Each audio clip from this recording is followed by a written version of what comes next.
Welcome to the State of Our Union, the podcast where real love meets real life. I am your host, Karen Williams, author, speaker, and wife of over 30 years. This is the space for honest conversations around marriage, commitment, conflict, healing, and learning how to choose each other daily. And it's even during the times when life gets heavy. Because love isn't just about the vows we take. It's about the work we're willing to do together. Each week, we'll have conversations that inspire, challenge, and remind you that even through loss, disappointment, and change, your relationship can grow stronger. So wherever you're listening from, whether you're driving, cooking, working out, or lying in bed wondering if you're alone in this, just know you're not alone. So take a breath, lean in, and let's talk about the real state of our union. Hello, everyone. Once again, welcome to another episode of the State of Our Union and the Fight to Keep It. I am your host, Karen Williams. I am a relationship coach, author, speaker, mom, grandma, and all the things. So today, my amazing guest is Katya, and I am going to allow her to introduce herself in just a few moments. But again, you for those of you that's just joining us for the first time, this season of our podcast, we're speaking directly to that young wife who, for some reason, she thinks, hey, this is, my marriage is what it is, but I don't want it to be what it is anymore. I want it to move forward. I feel a little stuck. This conversation is for you. So I'm going to throw it over here to Katya. I'm going to allow you to just jump right in, introduce yourself, share as much as you want or as little as you want. Thank you. Thank you so much for having me. I'm so happy to be here and happy to have this conversation. I think it's so fitting too, because in just a season of life, I think marriage is just one of those that God uses as a classroom. I call it a classroom, and I'll talk about that in a little bit more here. But I really believe that marriage, motherhood, entrepreneurship, those are all classrooms that God provides in your life, and each one of those classrooms are designed to teach you a lesson. So I'm so excited, and I'm so congratulations putting a podcast like this together, because it's such a needed topic in this space. Yes, absolutely. And we know marriage in general is, it's under attack. I mean, we hear that all the time, but I really truly believe that because of the number of divorces. I honestly don't think people are preparing enough at the beginning, like at the front end. We're so excited about the wedding itself, so we lose focus and we don't prepare as well for the marriage itself. And so these are the spaces that I think will, at least, provide some type of awareness, or at least challenge people to have that conversation with their partner, or with their spouses, or, even with your, I say marriage mentor. If you don't have a marriage mentor, you need to get one, so even around in those spaces. So we're going to jump right in. We're going to kick it off with, tell us a little bit about, you started saying that intersection between entrepreneurship, motherhood, and, marriage, all of that, somehow it becomes that classroom for us. Tell us a little bit about that, and what are some of the things that you're learning or have learned? Yeah. So I don't think I introduced myself. I'm Katya Defensor. I went right in to the lesson. But my name is Katya Defensor. I'm the founder of Empowered. But basically, I am an entrepreneur. I work from home. I have 3 little ones. I have a 3-year-old, a 6-year-old, and an 11-year-old. And, a lot of times society tells us that it's almost impossible to run a business with such a busy schedule. But I think of it the opposite, whereas I genuinely believe that God didn't design business for it to consume our lives. I genuinely believe that business is meant for you to be able to use it to grow yourself, your family, and to take care of your family and your community. That's what it's meant for, and it's not meant for you to be a slave of it. So I learned the hard way, and it took me a few years to learn it, that you need to be able to design your business to fit your lifestyle and not the other way around. I Yes. think it's so great what you said that, well, it's not great, but you're saying how it affects society right now. There's a lot of like divorce and just like broken marriages and all that stuff, which is true because you have to imagine like before, there was no way to compare what's going on in other people's marriage, right? Right. Unlike now, everybody just posts all sorts of content and of kind of like a peek into people's marriages, right? Mhm. But here's the thing, those are very curated. We don't really know what's going on in their Yeah. marriage. I know for a fact that that's one of my guilty pleasures too. Is like sometimes I like watching, influencer couples because I Yeah. think they're cute and what they do and it's fun and it's, but then um fast forward a few years, they've broken up, they've separated, right? Yeah. And I'm like thinking to myself, what? You guys seem like you had it all figured out. But here's Right. the secret, right? Nobody has a perfect marriage. No, Nobody. exactly. Even the very person you're looking up to, and you're like, oh my God, they have a perfect marriage. They don't. They just Mhm. showcase whatever it is that they want for you to see online, Yeah. right? Absolutely. There's different ways marriages navigate their marriages that work for them, but it is a work.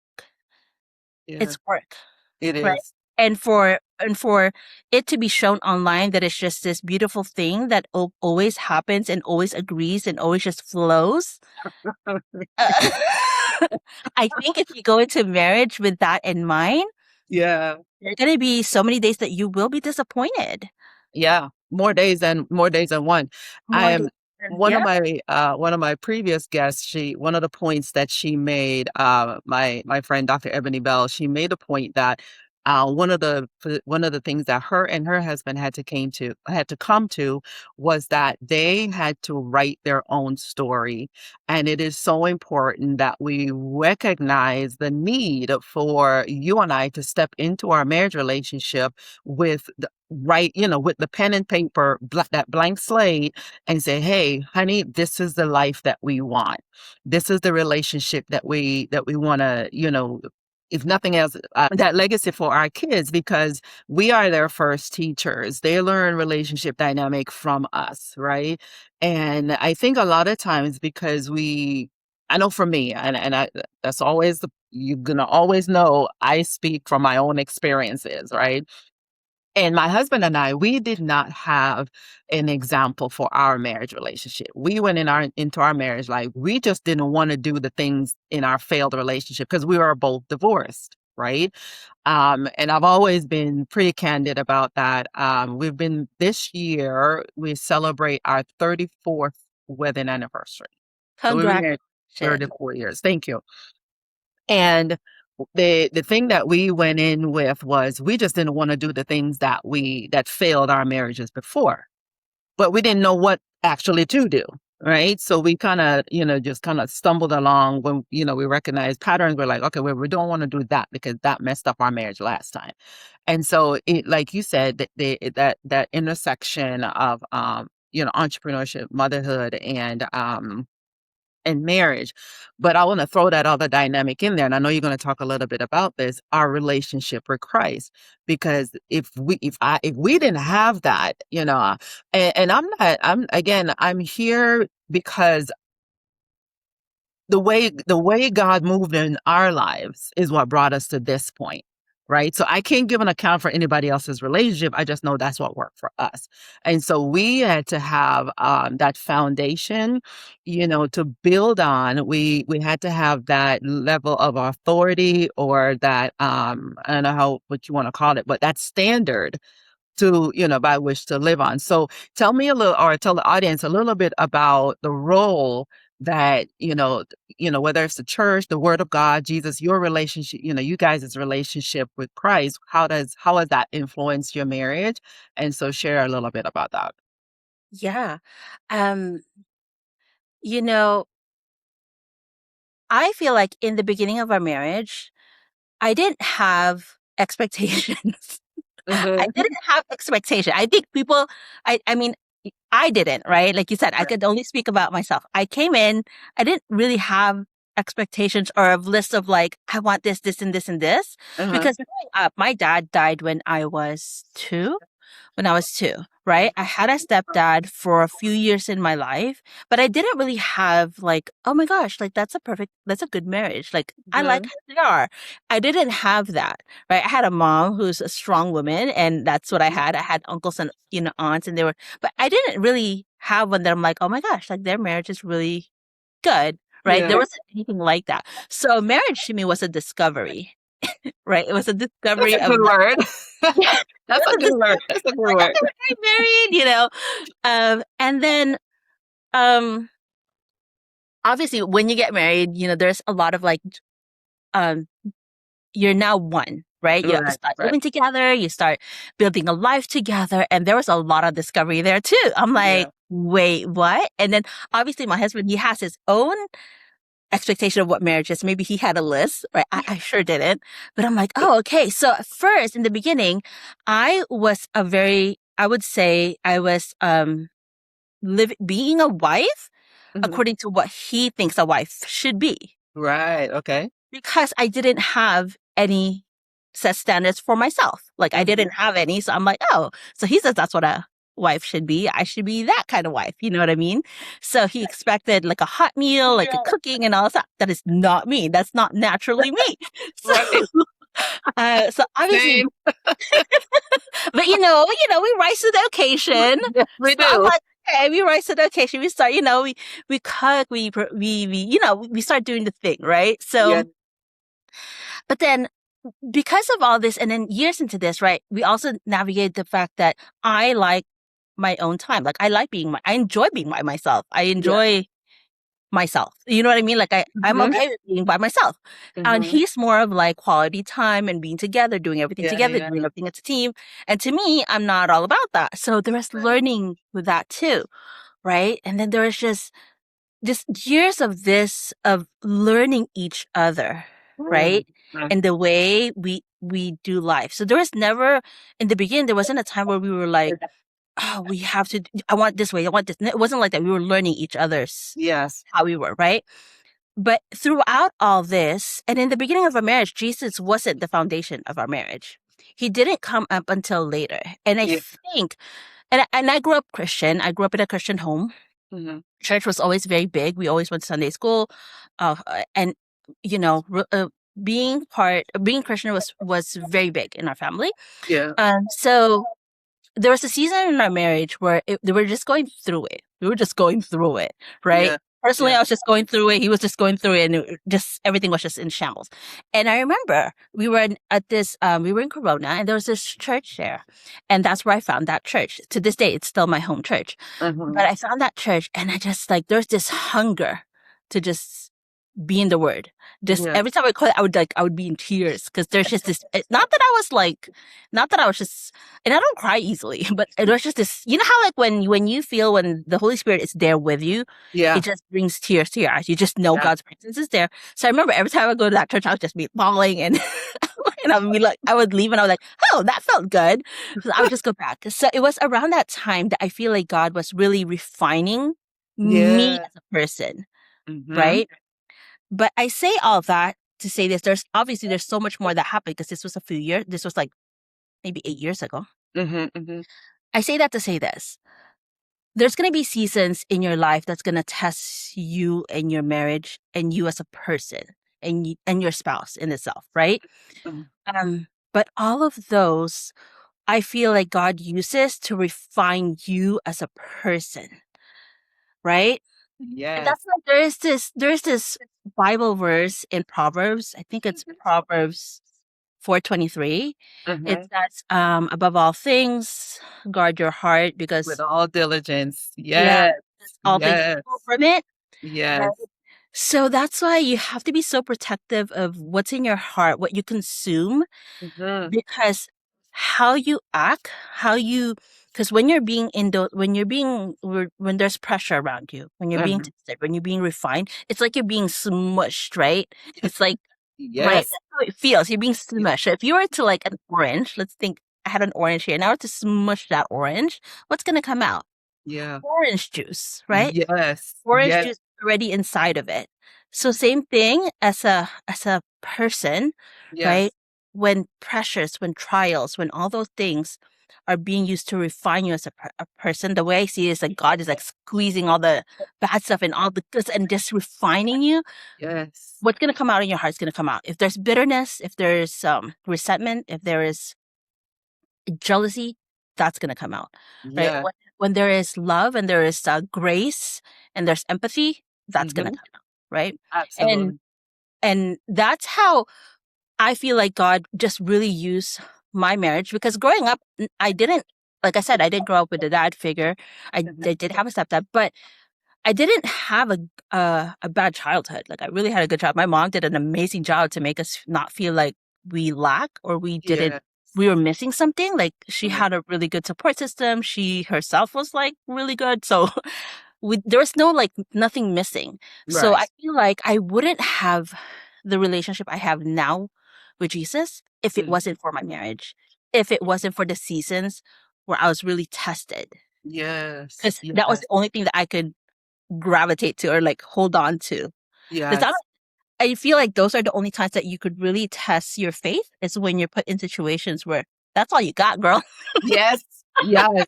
That's 100%. That's 100%. You can say you have faith all day long. If it's never been tested, how do we know that we have faith? Yeah, You know? exactly. That Yeah. actually brings up a good story. Was it Peter when God tells him or Jesus tells him, "Hey, come out the water," when there's a storm, and like Right. Right. he's like, Right. "Hey, come out the water. Come over here." So he steps out the water, right? That's already faith by stepping out, right? But Yeah. then he doesn't just ask him to stand in the water. He tells him, "Come walk." Yeah. Walk. That's Yeah. faith in practice, right? Yeah. Because you're not just standing there. You're gonna walk in faith, right? So same Exactly. thing. Like I feel like d all the trials that comes through is just a way of God just like, "Okay, let me refine you. There's something that you need to learn. There's a lesson Mhm. to be here." And I genuinely believe that it's all in preparation for what's ahead, because only He knows what's Yes. ahead, what we Yes. need to be prepared for. So Absolutely. Absolutely. And I love the analogy that you gave about the orange juice because somehow we think that our reactions and our behaviors is due to our spouse's behavior. Well, look what you made me do. Had it not been for you. And we have the tendency to say, oh, I want that one person who's going to bring out the best Mhm. in me. And to a certain extent, you do. You want somebody, you want to marry someone that is going to help you grow in the things that God has ordained you to walk in. Yeah. That's set. But when we look at our partner and we say things like, "You're bringing out the worst in me," it's like, no, our marriage is squeezing out what's already in you. Mhm. So our responses, our Yeah. reactions, our behaviors, oh my God, girl, that's your orange juice coming out of your orange. That is your orange juice. I Yeah. love that. And because I always liken it to a fruit tree because I said, hey, I cannot go to an apple tree and expect oranges, because whatever type of tree you are, that's the fruit that you're gonna bear. But I like that juice one. I like I love I love that juice one. But I wanted to kind of go back to the social media curated look of Yes. marriage. And we have the tendency to in especially in like urban social media, we have the tendency to look at people like Russell and Sierra. And again, there's several other couples, but we have no idea what goes on behind closed doors. And what I will also venture to say is when we decide that we want to follow after someone or lean into somebody else's marriage and say, hey, that's the example that I'm looking at. You got to be willing to say, am I willing to do what they're doing to maintain the marriage that they have? Am Exactly. I willing to submit as a wife and as a husband? Are they willing to lead in the way that God is calling them to lead. And we have a tendency, and I know this because I've had this conversation with women. Well, I am not submitting until he does this and this. Well, there's nowhere in the Bible where it says we Mm-hmm. submit only when they're leading well, That's right. right? And so how do we avoid that? We go back to the very beginning and say, hey, is this really my person? Do we have the same belief system? Are we on the same level when it comes to, how what God's definition of a marriage should look like? Is it aligned with God's word? Is it aligned with my fundamental beliefs, my value system? Are we on the same page when it comes to those major things? How we raise kids, how we handle money, who we're going to worship and how we're going to worship and where we're going to worship, all Right. of those different aspects, am I going into the marriage with my definition of what a wife or a husband should look like based on how I was raised, based Mhm. on my family of origin? And so those conversations got to have or got to have to happen before we're saying I do. So, all right, we said I do, and we're in it now. We're in it now. Where do we go from here? There's a lot of unlearning that needs to take place, in my opinion. Yeah. So what would you say to, as far as, you said you didn't have any expectations, but what are some of the roles and marriage realities that you would speak to, especially in the area of, say, partnership or, communication, support, those main, what I said, those main strong points, Yeah. in marriage? Yeah. I So know that's a loaded question. no, I got you. Mhm. So yeah, I think as our marriage evolved, Mhm. I may not have went in the marriage with expectations. Yeah. However, as our marriage evolved, the standard that I had for myself came up. There's Yes. a difference, right? Yes. Expectation is like you're aware that this is what you want, but the Mhm. standard is just that level of standard you have within yourself that's already in your core that when it's being tested, it bubbles up. You're like, wait, Yes. wait, nope, right? So that's how it happened for me, at least, is that as we evolved in our marriage and we were noticing things, I started noticing things that are like, I don't want it like that. Mm. That's not what I want. That's not. Okay. So, and like, let me give you an example. My husband, he processes things loudly. I Okay. process things internally. Mhm. So if we're having a discussion about a topic, right? And he's processing it while talking. I'm Mhm. processing it internally quietly, right? I'm Mhm. trying to process it. And if it's making me upset, then because he's processing loudly, he's gonna say something that he didn't think through, Right, right, right.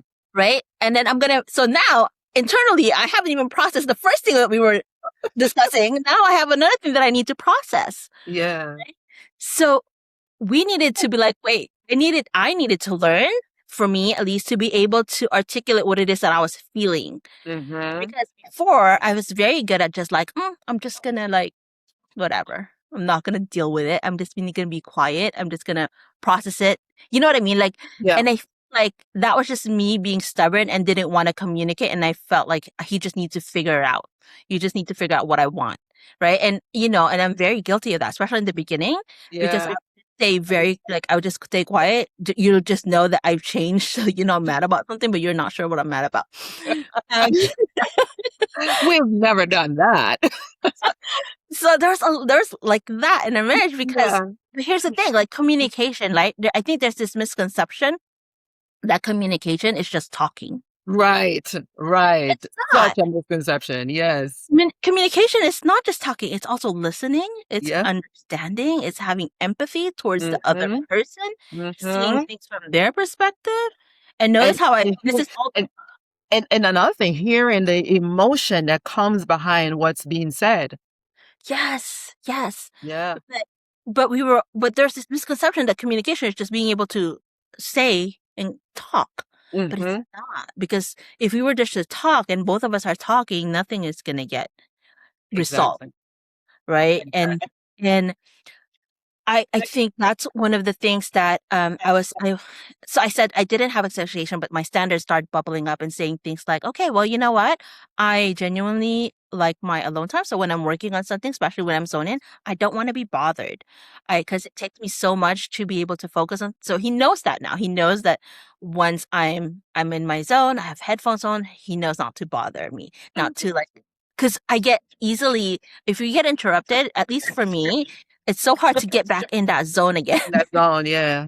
Done, right? And Yeah. for him, when he's in his head about something and he's so focused and he's so good at that. He's so focused when he's in a goal to or in a mission to accomplish something, he's so zoned in and he's like everything else gets kind of like forgotten. He'll so tunnel vision until he gets that done. And to Mm-hmm. me, before that bothered me because I wanted attention. But then I realized it's like, okay, wait, no, he's trying to get that done. It Yeah. doesn't mean that he loves you less. It doesn't mean that you're forgotten. It doesn't mean any of that. Same thing with me. Mm-hmm. If I focus on this, it doesn't mean I love you less. It doesn't mean I've forgotten you. It doesn't mean, you know what I mean? So we Yeah. have to understand each other's way of doing as a means of communication, Yeah. right? And that Yeah. took years of like fighting over it, I guess. And then we learned.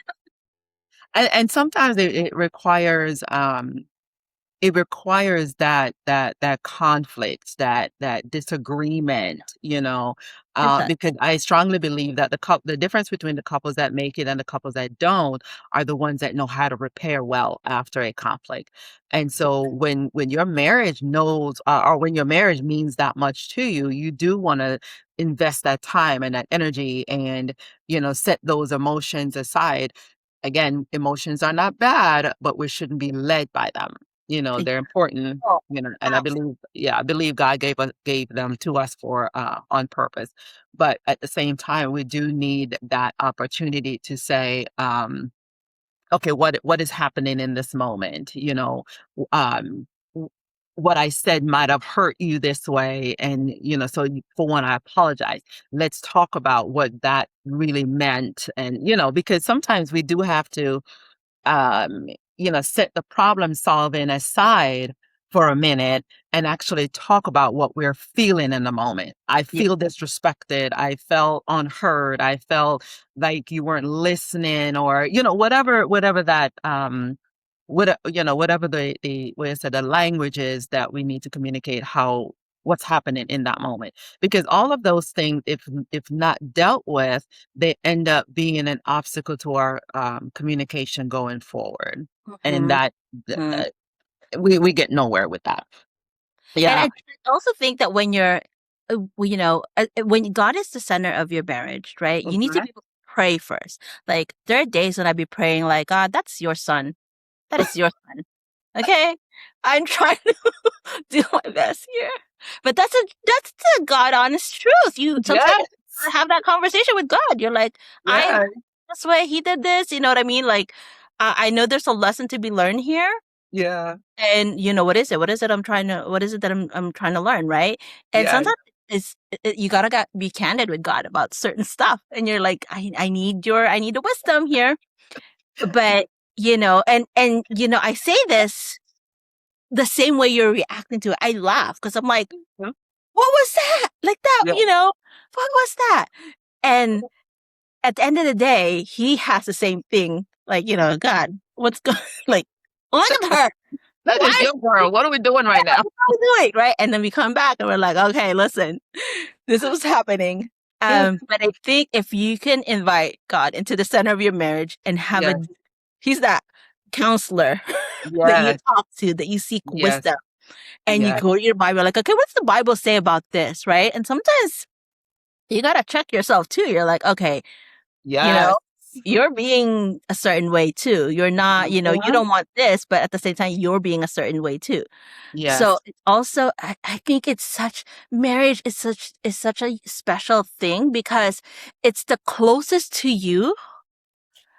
It's the closest to you that can really teach you a lesson, right? Yes. A lot of things you could you're like, yeah, whatever, I don't really care, right? But not with Mhm. your marriage, not when it comes to your marriage, not when it comes to your marriage, not when it comes with your kids. Yes. not when it comes to like your business, because it's in your core, right? So I Mhm. feel like God uses the things that are closest to your heart Yeah. to refine you. And, 100%.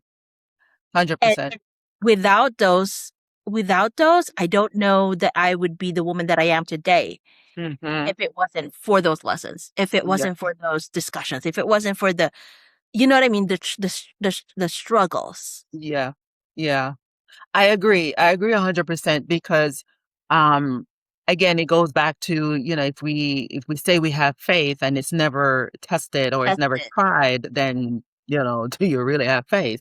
I think the same way with our marriage because, I've actually heard, women say, I wish we could at least have a fight, just have a disagreement so I can at least know how he feels about certain things or what his opinion is on whatever it is or what he's passionate about, because that's when we learn what our spouse is passionate about Mm, in those mm, moments of disagreement. And so, yeah, our marriage is that one place where we're in that centering and this has to happen. I can't just walk away. At least we shouldn't just walk away. And yeah. then that's why you have people that have 4 or 5 divorces because, hey, the moment it got hard, they're like, okay, I'm out of here. But no, it if you got married and understand that you got married for a purpose, your marriage is more than just my happiness. It's so much more than that. It's intertwined, it's locked Yes. in to the purpose of God. And I always say, what is your marriage contributing to the return of Jesus Christ? What does that actually look like? How is it contributing to that fact, to that, what is the legacy that's being left behind, all of those things. And so once we get a good understanding that our marriage is for God's purpose and not just Yes. my comfort, you Yes. know, contrary to popular belief, Or contrary to my belief. contrary to my feelings, To my feelings. you know, we stay in there and we work it through. And I love the point that you made. You said, well, what does the Bible say about this? And sometimes, you have your truth, you have, your husband have his truth. And so at some point we have to stop and say, okay, let's go to the word because the word is what will center us. I don't Yeah. know what other people's, what their foundation is. And I feel for folks that don't have that, that solid, objective, foundation that they can refer to. But if Mm-hmm. you're a believer and you go to the word and it's like, God, what are you saying about, this situation? And again, God is never, God, and I probably need to always do this as a disclaimer, but we're not talking abusive relationships here. That is Mm-hmm. not the topic of conversation. And I'm not encouraging anyone to stay in relationships where they're being harmed, where there's hurt and pain Absolutely. happening. That's not a topic here at all. We're talking to that marriage where you want to work on your marriage. You want to get to that point where um you don't want to give up on your marriage, but we're kind of stuck. And so a lot of times we have to refer to the word. God, where is it? What season do you have us in? Yeah. Because right now our marriage feels a little lull. It feels a little Yeah. dry. What is happening? What do I need to do? What stage are we at? What is happening with my husband? How do I show up and support him, support the marriage, support myself, start cultivating or water the gifts that's on the inside of me. How do I step into that? What do I need to do when it comes to that part?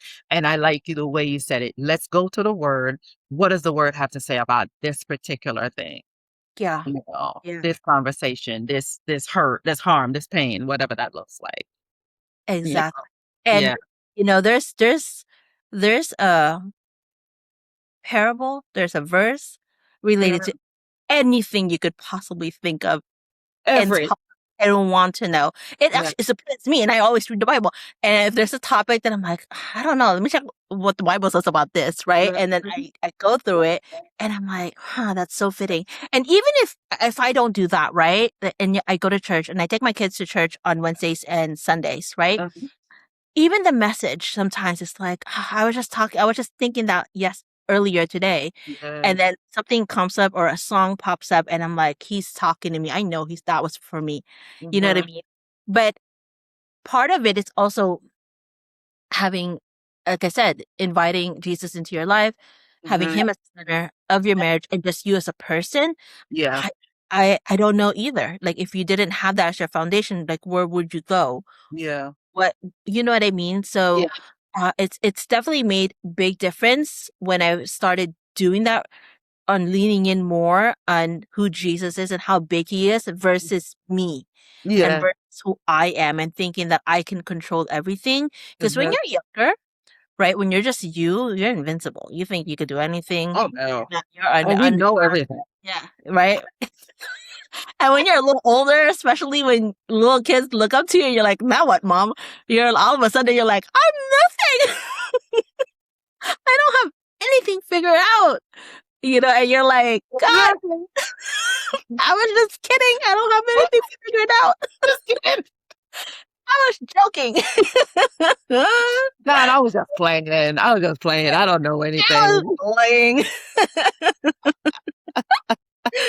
I'm like, Jesus, like, but yeah, that is so true. But I wanted to dive into a little bit more here. Do you think that we always recognize when our expectations are unrealistic, unspoken, or assumed, or rooted in our past experiences?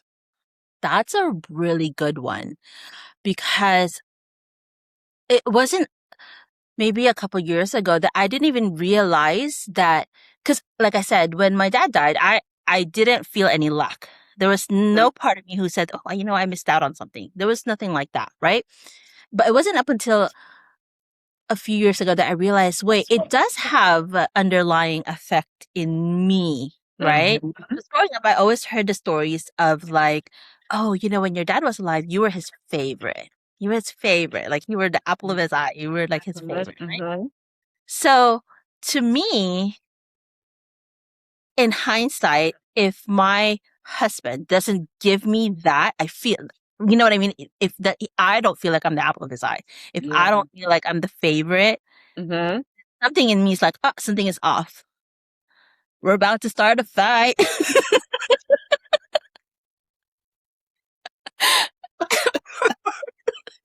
It's about to go down.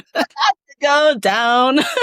But I didn't realize that I had this habit of like, oh, wait. And remember what I told you earlier, that when he's focused on a mission, he zones in and he's locked in until he gets that shit done.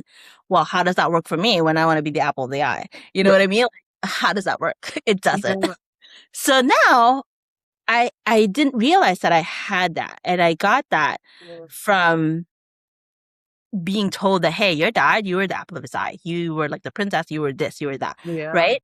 And I didn't even realize that I had that in me, because I just, I grew up confident. I grew up knowing who I am, and I didn't need attention from anybody because I enjoyed myself. And if you didn't like me, I love me. So you know what I mean? I'm good. I'm good. But then I didn't realize that that's something that I seek from my husband. But but that came from my childhood, and I didn't realize that up until a few years back, when I'm like, oh, I do that. And then it also is just not me, right? I'm also realizing that a lot of his childhood, what he went through, whatever he experienced, whatever, is also reflecting on how he is with me and how he wants to be cared for. And why he doesn't want to be felt like I just abandoned him because I want alone time. There's also that, right? So first thing is, you need to recognize what it is that you bring in, or what it is that you're coming up with. If you don't know that, then it's always gonna, you can't fix what you don't know, or at least you can't be aware. You can't It accordingly can if you stress. don't. Yeah. Yeah. Mhm. Yeah. Yeah. So the first step is, you know, and the only way you could really identify that is if you sit still in the presence of frustrations. Mm-hmm. When you're frustrated about something that's happening, right? You need to Mm-hmm. sit with it and be like, okay, why am I frustrated about why this? Why am I frustrated about this? What about this makes me mad? What Yeah. What about is it this? attaching to Yeah, inside? what meaning did I give to it, right? Mm-hmm. Because really the event itself is very neutral, Mm-hmm. right? You're the one that gives it meaning, whether it's good or bad. Yes. You give it the value. You give it the value, right? Mm-hmm. Even with my kids, that's how when we talk about their feelings, so it's okay, well, he did this. Okay, well, how did that make you feel? Because they're the ones that put the label onto it, right? It's neither good or bad. Mm-hmm. So and it's funny because the only way you're able to identify things like that is, like I said, in the frustration, in the fight, in the thick of it. Yeah. Then you have to self reflect and be like, okay, why am I feeling this? Why am I, you know? And that's why I love what you said earlier. If you don't have a marriage coach, get one, because Yeah. sometimes we're too close that we can't see. I'm sure you've seen that. If you know your kid, they're like, "Mommy, look at this," and they're like, whatever it is, and it's like, so it goes, "Mommy, look at this," right? Yeah. And you're like, "I can't see. Pull it back."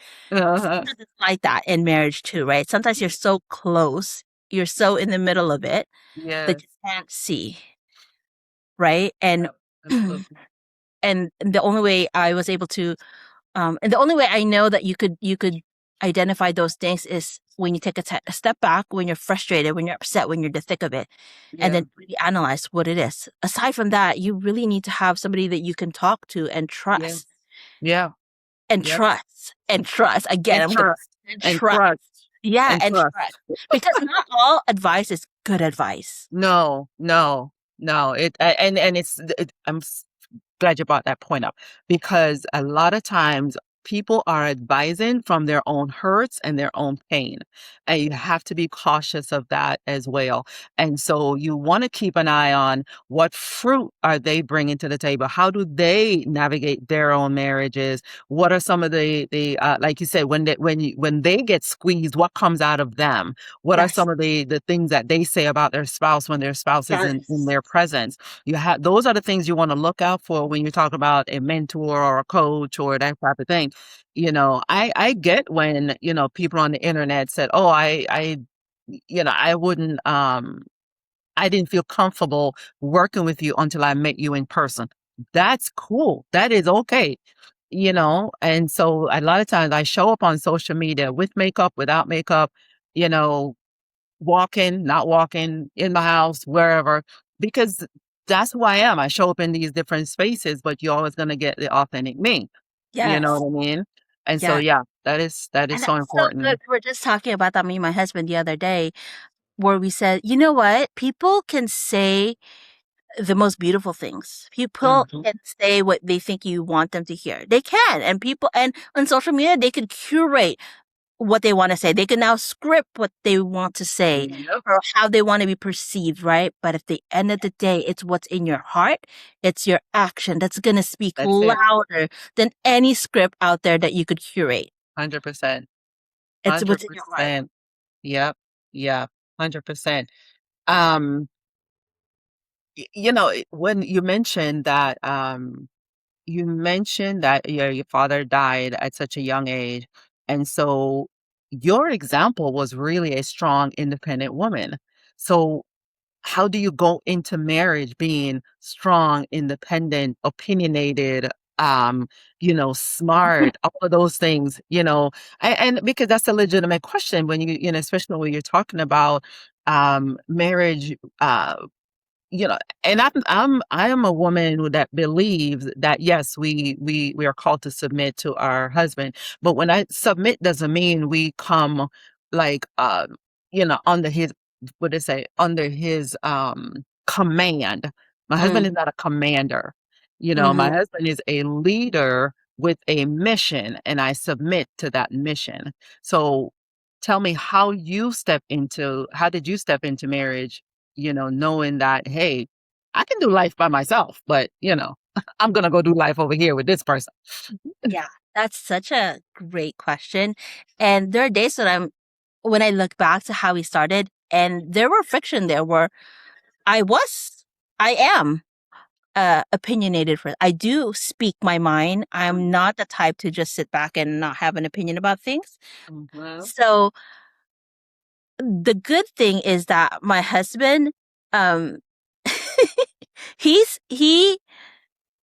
I don't know, that attracted him Yeah. about me, right? So let's start there. So Yeah. he knew that about me because we met in a corporate environment, right? In a business setting. So he knew that about me. If anything, the day that he met me, it was because the CEO of the company would ask me to go to his office to give my opinion about my husband's company. It was like that. Oh, I was gotcha. brought in as the second pair of eye to look in. So he knew that about me. And I'd like to think that that's what attracted him about me. So he knew me from that setting. Yeah. So I don't think that that bothered him or be like, "Oh, I don't know." Right now, marriage side, when we come to the marriage, when we start making decision, it was an adjustment. There were certain things that he wanted to make the decisions about. And there's certain things that I want to make decisions about.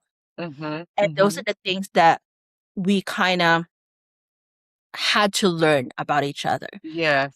Yes. For instance, we have kids, right? So I already knew that I want them going to Sunday school. I want them to, certain things that I want them to learn. There's but at the same time we also have a baseline of what we both agree on. So I think it took learning also what it was what important to him when it comes to making decisions and what was important to me as far as making decisions. And you can't be afraid to speak your mind about what it is that you want to speak on. That's one thing, because if you don't, it's going to eat you up inside. Yes. Like Yes. I said, in the beginning of my marriage, I told you, because I didn't have a set of expectation, a lot of the beginning of our marriage was based on his expectations. Right. Right. So I had to be like, wait a minute, that's not how I want it to be. And I needed to speak up and be like, no, actually, that's not how I want this marriage to be, or that's Yeah. not how I want to participate in this marriage, or it can't be all that, right? Right. There was a time in my life where my career was just, oh, and to give you guys context, when me and my husband met, we kind of, from the moment we started dating, we didn't really separate. Like we were always together, right? Even in the business that we were in, we were together. But there was a time where I actually went to San Francisco. I was recruited by a mobile tech company in San Francisco. And when I got offered that job, we're married. Mind you, we're married. We have a house together. We lived here, and this job is in San Francisco. But I'm like, but I really, really want to go there. And he's like, well, I can't move there. And then I'm like, but I really want, because he has a job here. And I'm like, well, it's only an hour flight back. And we actually did that, which wouldn't have made sense for a lot of marriages, but we did. Yeah.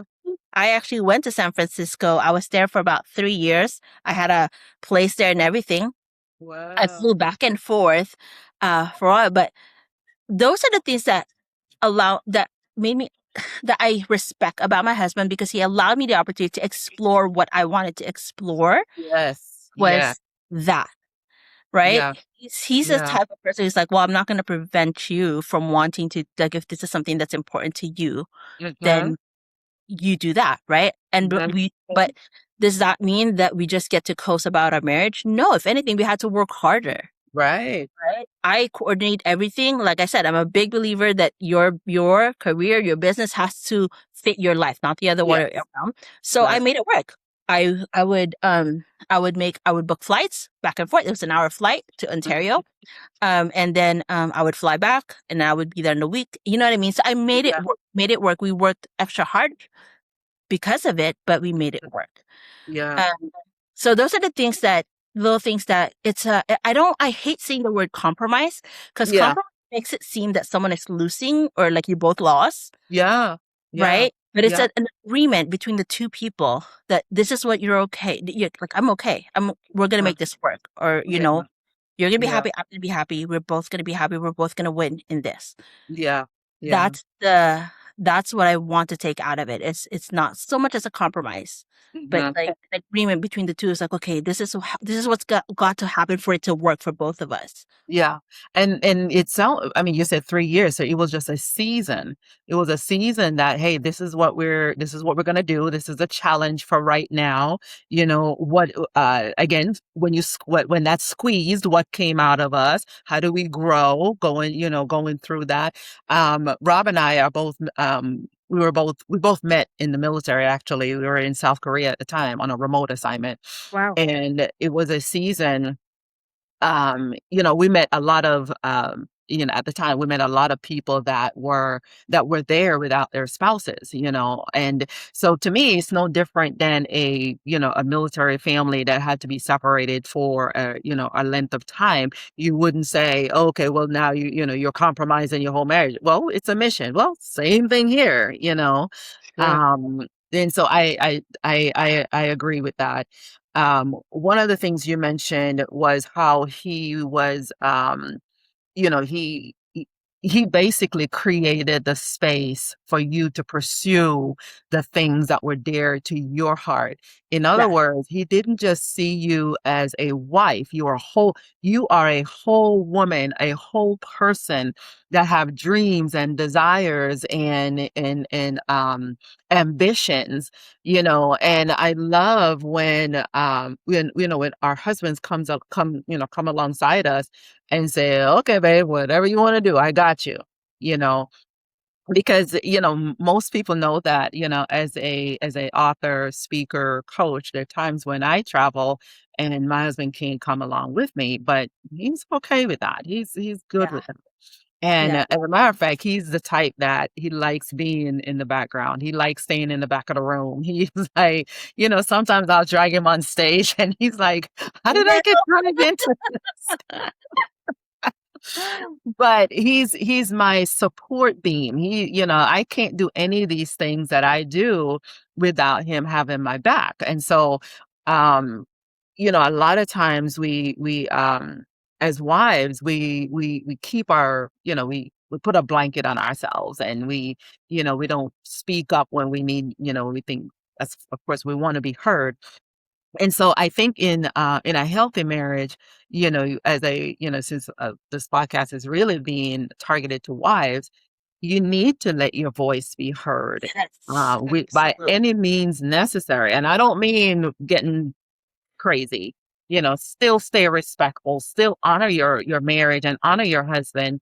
But you do want to, let your voice be heard, because I truly believe that the gifts and callings that God has put on the inside of us, if we don't start bringing those out, Yeah. I'm, I truly, for one, your marriage is missing out, and the world at large is missing out. I think there's a scripture in, I want to say it's Romans. I can't think of it right now, but it says the whole world is groaning for the manifestation of the sons of God. And the gifts that God has placed on the inside of us, the world is literally sitting there waiting. Like, we Yes. need this. I don't know what this is, but Yes. we need this to, Yes. if nothing else, to usher in the return of Christ, Yes. Yeah. and to grow our marriage. Your marriage need your gift. It does. Yes. I It don't care what anybody says. I stand 10 toes deep on that one. you know, I'm I'm gonna die on this mountain because I truly do. There's no reason why Yeah. why God would have put a gift in you if it wasn't going to benefit your marriage. Exactly. You know. Exactly. Just to bring back to that story, like what you said, like it you need to have those conversations because it also allows for your opportunity for your spouse to show up for you in the Girl. way they know how, the Yes. way they need to be, and the way you need to Yes. see them show up for you. Yes. Had I Yes. not asked that, had I not pursued that because that's really what I wanted, he Mhm. wouldn't have had the opportunity to show up for me the way he did and be like, Yeah. yeah. And then down the road, you know what I mean? I'm like, oh yeah, like he's got, you know what I mean? Like Yeah. it's a, you have to look at your marriage as a whole and not Hmm. just pieces of it Yeah. because season is different. Yeah. And Sometimes and And so, sorry about that, but he showed up in a way that you didn't even you required him to. You pull something out of him, and had that season not show up, you wouldn't have known him in that capacity. No, no, not at all. And he wouldn't know me at that capacity either of that woman I was becoming because of that Exactly. season, right? Yeah. And you know what? In hindsight, when we look back to that season, there's lessons that was learned during that season. There was refinement that Yes. was being refined during that season. Like if we go back to that season and just hone into that specific years, we're Mhm. like, oh my gosh, like this happened that year for you. This happened for me, and that's what you know what I mean. And then from years from now, we're like, oh, it would, you know what I mean? Like there's lessons, and in hindsight, you'll see that was meant to happen Yeah. Yeah. because we had to go through it. Yeah. So true. Oh my gosh, that is so true. Now, how do you believe that women can create healthy conversations instead of silent frustration? So there's a lot of us we know we have these gifts on the inside of us. We know that we need to. There's more God is calling me to do, Yes. and for some that's contributing to them being stuck, Yes. because they know that they're called to so much more. Not that wifehood is not a major part of who we are, but it's not the only part. So how would you Yes. speak to that Exactly. young woman that's just, hey, she's just sitting in her corner frustrated Yeah. because for one, she doesn't have the language to even voice what she needs. And she just don't know what to do. Yeah. That's um That's a really good question. And I want to be able to provide you with an answer that's going to really resonate with the one that's listening. Yeah. And the one way I know how to do that is to tell a story. Hmm.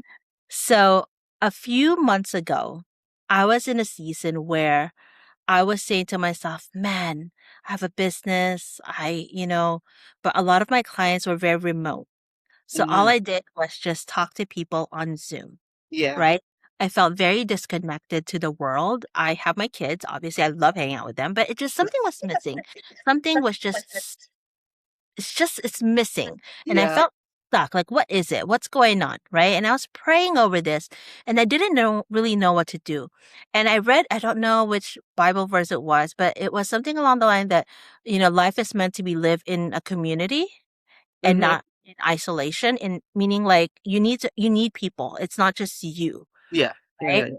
And when you read something like that as a wife, if you tend to think, "Oh, it's my husband, it's my family." Uh-huh. But sometimes it's not your husband. Sometimes it's a group of other women that Yes. you can connect with, have conversations with, and just Mhm. open up to, Mhm. right? Mhm. And this is such a full circle moment because around that time is when I went to an event and I met somebody who was actually in the same circle. Krissa, you might know her. Oh, yeah, prison. Yeah, so I didn't actually I went to an event in Huntington Beach, Mhm. and that's where I guess Chris had gone to that event also, Mhm. and but we didn't meet at the event. We actually met after the event Oh, online that's on funny. Facebook, right? But she's like, "Hey, you should come out and meet. Like, you should come out to one of my events and meet other women entrepreneur, right?" Yeah. And I went to the event. And my mind was blown, Karen. I'm like, Mhm. wait, there's other women that are building their business and they're out here and they're communicating and through that I met Monina and through that I met Mary Grace and through that I met you, Karen, and Yeah. we went so it was a moment of deciding. It's like, okay, I feel stuck, right? I Yeah. feel stuck. First, I prayed, what do I need to do? God Yeah. showed me life is meant to be lived in a community, right? Mhm. So I'm like, okay, I need to be out there. I can't just be behind the screen, right? Mhm. And from there, it kind of just trickled and now moving forward, I mean, a few months from now, and this was back in November of last year, right? I've been Mhm. to so many events. I've met so many amazing women, right? Yeah. I've had so many great conversations with people, all because I was faithful in asking and doing. Yes. Yeah. Right? Sometimes we ask for answers, but when an answer is given to us, we don't take actions. Mhm. Mm-hmm. So Yeah. if you're in a season of your life right now where you feel you're stuck and you just don't know what to do, and it might not necessarily be your marriage that's preventing you from, but something is missing, you need to seek first of all, pray for what it is that the season is trying to teach you, right? Yes. And Yeah. then when you get that answer, act on it. Don't just sit, pray, and do nothing, because Mhm. God can show you the door, but He's not going to walk you through it, Yeah. Yeah. right? He's not gonna So, put you through it, that's for sure. no, He's not. He's not. Yeah. And I'm not saying that every single time that I get an epiphany or like God talks to me, like, you need to do this, I jump on it right away. Right, I'm not right. saying that, Yeah. right? But I am saying that when you seek for that solution, when you're trying to get out of the rut that you're in, the answer Mhm. is there. The answer is out there. If anything, it's probably in your heart already, but it's Yeah. something that you're choosing to, like, no, maybe it's not that, Yeah. Yeah. right? Yes. In your Yeah. heart of heart, there's something already in your heart, like, oh, it's that, isn't it? And you're like, no, probably it's not, because it's Yeah. scary, or it's like, but you gotta listen to that. Yeah. And a lot of time you said the word scary because it is some, but not for obviously not for everyone, but for me, it was that I was like, oh my gosh, I'm not, you step into a room with, like other, women entrepreneurs, you're like, okay, I know my little one person business over here. Maybe they have like a 50 employee company and you already feel a little small and, and sometimes it's like, I don't want to get into those rooms. I don't want to get into those spaces. I don't want to, nope, I'm not going. And it took me a minute to like, girl, wait a minute. Everybody started as that one person, Mhm. So yes, step out there, find your tribe. Yeah. And it's so good that you said, yeah, you might be stuck in your marriage, but it may not be your marriage. It may not be your husband, especially when your husband is pursuing the things that he wants to do. Yes. Yes. He found his Yes. favorite, I mean, his purpose. He's Yes. stepping out there. He's like, babe, we're closing this deal, or we're traveling here, or we're doing that. And we're still like, he gets to do all the things, but you get to do all the things too, Exactly. you Exactly. know? You and your spouse are both living this life together. I feel Yeah. like sometimes when you already, like, you're married and you have kids and you think life is just this, okay, this is a new, no, this is still your life. You're In still life. living it. Everybody's living this one life and you're still living your life and learning and evolving. Yes, yes, 100%, Yeah. So, 100%. Um, so what do you think are some practical shifts that, that women can take to get outside of that box, come out of your corner? I spoke to one young lady one time and she says, when she got married, she actually just stopped dreaming. She stopped dreaming. She's like, I'm good. Marriage is all I needed until 10, 13, 14 years later, she realized, nope, I still have dreams. I still have desires. So yeah. how would you, what advice or how would you handle that? What would be your next step, just for somebody like that? Yeah. So, let's see. When you're How do I explain that? What was the last sentence he said? I want to reference it when Yeah. I got to the. Um, so that practical shifts to help them kind of basically, if nothing else, reconnect to who they are, what their identity is, who is God calling them to be, because see, I guess what I'm mainly getting at is we know we're called to more. You know what I mean? We know that we're called to do, big things. And I mean, it could be writing a book. It could be starting a business. We don't know what that is. But for that one person, you have that dream and that desire on the inside of you. And Yeah. somehow you've convinced yourself that now that I'm married, wifehood is my new title. I Mhm. can't possibly do this over here. How do you Yeah. help that woman connect back to that dream? Yeah. you really need to live your life in a way where that milestone is not the end. It's not, the end of the journey. Mm-hmm. Like, marriage is not the end of the journey. Mm. Building a business is not the end of the journey. Getting the Yeah. kids is not the end of the journey, right? And Mm-hmm. because you're in this journey, right, a lot of things happen. Just think about it. When you're traveling from here to San Diego, right? If you make stops along the way, there's a lot of things that happen. Yeah, absolutely. I think there's this misconception of like when you're married, that's it, that your life now revolves around your husband and your family only. It Yeah. can be if that's what you want, If that's what you want. if Exactly. that's what you want, right? And but a lot of times I'm seeing online where even online, like stay-at-home moms, they would say like, kind of like this is it. Like there's this, you have to also understand there's different seasons in your life, in your marriage, right?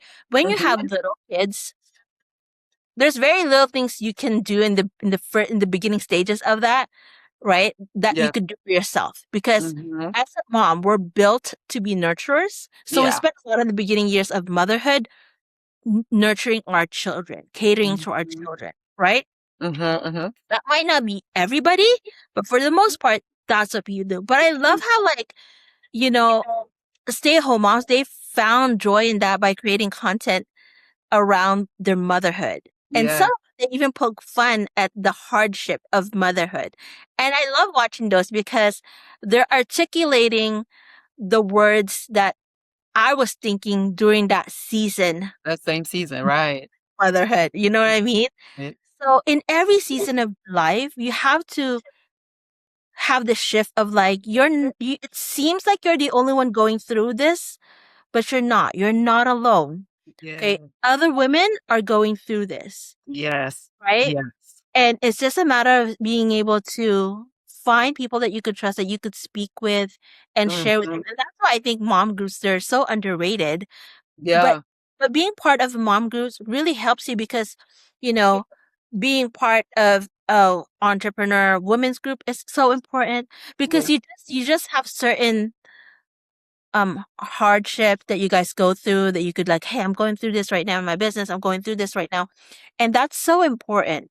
Yeah. As A a lot person, of times it's unique to that. It's unique to that dynamic. Yeah. yes, and the shift of being able to express that with another person, that's the Mm-hmm. shift that's needed. I think when you're a mom, you internalize a lot of things and Yeah. you have conversations within yourself that you forget that it's okay to have conversations with other people about this. And it's probably going to do you better if you do because they're probably going through the same thing. And if it's not that, just like the podcast that you're doing, right? That every conversation that you're having right now, even if it's just one person who heard a specific episode that Yeah. resonated with them, something's going to stick and they're going to carry that from here on out Absolutely. as a Absolutely. standard in their marriage, as a standard in the way they live their life, right? And if it was anything, if that episode was just meant for that one person, it would have been worth it. That's the success. That's Absolutely. a success. Absolutely. So it's that Um, shift. yeah, and I can so see that. So if you're stuck in that space where you feel like, oh, I don't know what to do now. I know I have this desire on the inside of me. What I'm hearing you say is, reach out. For one, pray about it so God can guide you towards the right tribe, because you don't want to step in there and be vulnerable with the wrong group of people. That's important to Yes. recognize as well. Very So true. recognize your tribe.